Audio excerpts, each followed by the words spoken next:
the next edition of The Watchers, and it is indeed our Christmas special. I'm Rhys Jones. And I'm Terence Edwards. Here's the news. Tennis star Novak Djokovic will make a cameo appearance in the Expendables 2. The ATP World #1 champion has already flown to Bulgaria to film his role.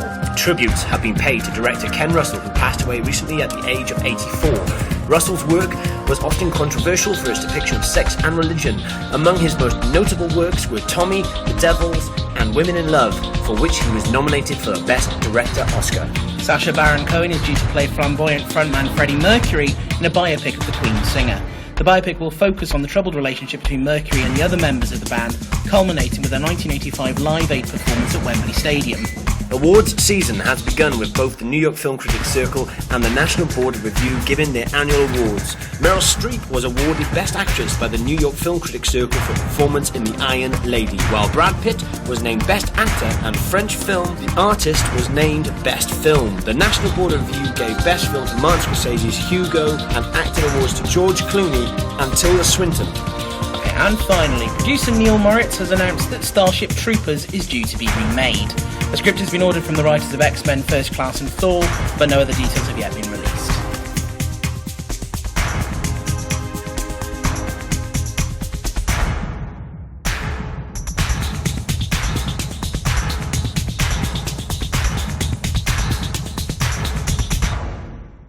Right, one of my favourite films of Christmas is Muppets Christmas Carol. It's one of my favourites as well. It is my traditional... I will put that on in the background whilst I'm wrapping Christmas presents. What do I love about it? Because it's the Christmas Carol, because it's Dickens. But yeah, it's the Muppets. It's Kermit the Frog. What else is there to do? Michael Caine absolutely rocks as Scrooge. I think both of us agree the Muppets Christmas Carol is one of the best. It's all right to win. You pick one out of the ether. I'll pick one out of the ether. Oh, blimey. Love Actually. I have some major issues with Love Actually. Parts of it aren't developed nearly enough as they should be, and some are overdeveloped. But as a Christmas film, I think it works. In places it's screamingly funny, in other places it's amazingly touching. I'm going to put one out there that's one of my favourites. Is The Santa Claus, starring Tim Allen. Right.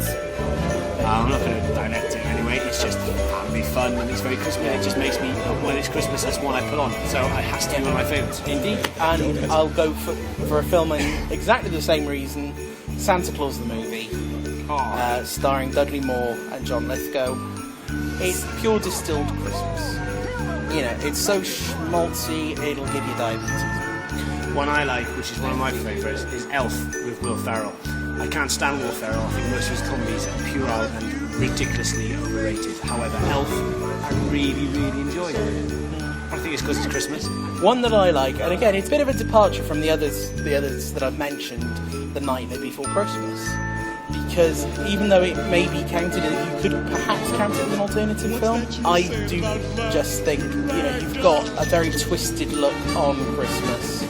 I just love it because it's not so saccharine that it gives you a tough ache. It's got that kind of bitter, dark edge to it, and I think that cuts through the schmaltz. If we're going to go for blatantly honest, what are my favourite Christmas films, then I'm going to have to go with one of them. That have to be the last choice because it will retrieve this choice I'm going to say, which is Jingle All the Way.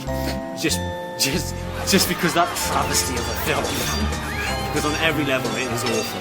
However, I'm an Arnold Schwarzenegger fan. I'm just going to shut up now. Yeah. Jingle All the Way is one of my choices.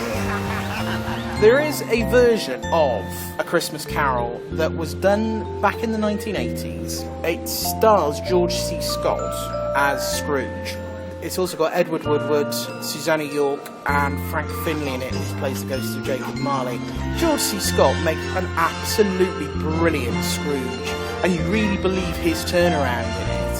And again, it's one that I remember. I think it's a perennial favourite on TV, but it's one that I remember really vividly because of how good George C. Scott is as Scrooge. I'm going to say one more, which would be in my five, has to be in my five. It's A Wonderful Life. Yes, absolutely. A Wonderful Life, if you've not seen it, then that is, to me, an amazing Christmas movie. It's one of my favourites. My last choice for to go into this top 10 would have to be Miracle on 34th Street. Oh yeah, of course. You can't have a top 10 list without that.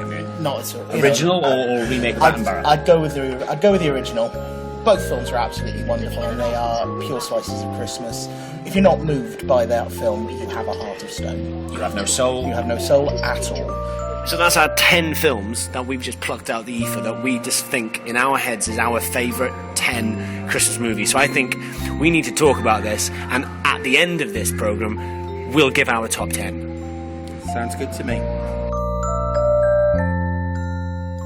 Before I come and met you went and watched another film. I did indeed, yeah. I decided to take a bit of a punt on My Week with Marilyn. It's a drama based on the diaries of a chap called Colin Clark, who in 1956 got a job as third assistant director to great Sir Laurence Olivier, which was called The Prince and the Showgirl, in which Laurence Olivier starred opposite Marilyn Monroe.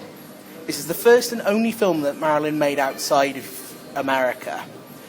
And to say that it was a little bit of a fraught filming is a bit of an understatement, given that although Marilyn at that time was one of the most famous actresses in the world, she was still a neurotic mess. What Clark's diaries reveal, and what this film reveals, is his relationship with the screen goddess. And I don't know whether they've had to wait for everyone who's involved in this to be dead before they can actually bring it out. But it does suggest that Clark and Miss Monroe shared something more than just a professional bond. The film does start with a statement to say that this is a true story. What it actually is, the film itself, is a gorgeous portrayal of the 1950s. It's got some of the best performances I've seen all year, most notably from Michelle Williams, who takes on the role of Marilyn. She goes beyond mere impersonation. It's very easy to do a Marilyn Monroe impression. What's more difficult is to get a handle on the massive contradictions that were going on beneath the surface, and Williams manages that absolutely beautifully. I mean, she goes from being flirty and outgoing to racked shell of a woman who just wants to be loved. I fully expect her name to be mentioned in January because her performance as Marilyn Monroe is worthy of an Oscar nomination, if not the actual award itself. That doesn't actually detract from any of the other performances. Eddie Redmayne, who plays Colin, finally getting his chance as a leading man on film. Kenneth Branagh takes on the role of Olivier, and whilst his accent wanders occasionally from being a very clipped, almost Noel Coward-esque parody, he's absolutely brilliant. And rounding off this wonderful ensemble, you've got two very lovely supporting roles by Emma Watson in her first role away from the Harry Potter films as a wardrobe assistant, Dame Judi Dench, who is playing Dame Sybil Thorndike, who appeared in The Prince and the Showgirl with Olivier and Monroe. And Judi Dench's performance is very warm, very wonderful. The whole thing was just a beautiful slice of nostalgia, a wonderful look at what can happen on a film set. I really, really enjoyed it. Take a few scenes out and tone down on the swearing, and it's something that wouldn't have out of place on a Sunday evening on BBC. Really, really lovely piece of filmmaking, and I would give it 4 out of 5. 4 out of 5. 4 out of 5. Right, okay, we've discussed this, we've talked it through, cleaned the blood off the carpet, and we've come up with our now definitive top 10 traditional Christmas movies. That's right, it's the Watcher's Traditional Christmas Movies Top 10. I love that. Okay, and in at number 10 we have Jingle All the Way. In at number 9 we have Love Actually. Number 8 is Elf. Number 7, The Santa Claus. Number 6, The Nightmare Before Christmas. Number 5, Santa Claus, the movie. Number 4, the 1984 version of A Christmas Carol. Number 3, Miracle on 34th Street. Number 2, It's a Wonderful Life. And this almighty number 1 is The Muppets Christmas Carol. As this is going to be our last show before Christmas, we'd just like to take this opportunity to wish you all a very Merry Christmas. Merry Christmas. Yep, enjoy your Christmas movies, enjoy your time however you spend it. Yeah, everything Tez said. Our next show, which will be the last of 2011, will be a review of the year, our favourites and our not so favourites, and also a look forward to the films we're going to enjoy in 2012.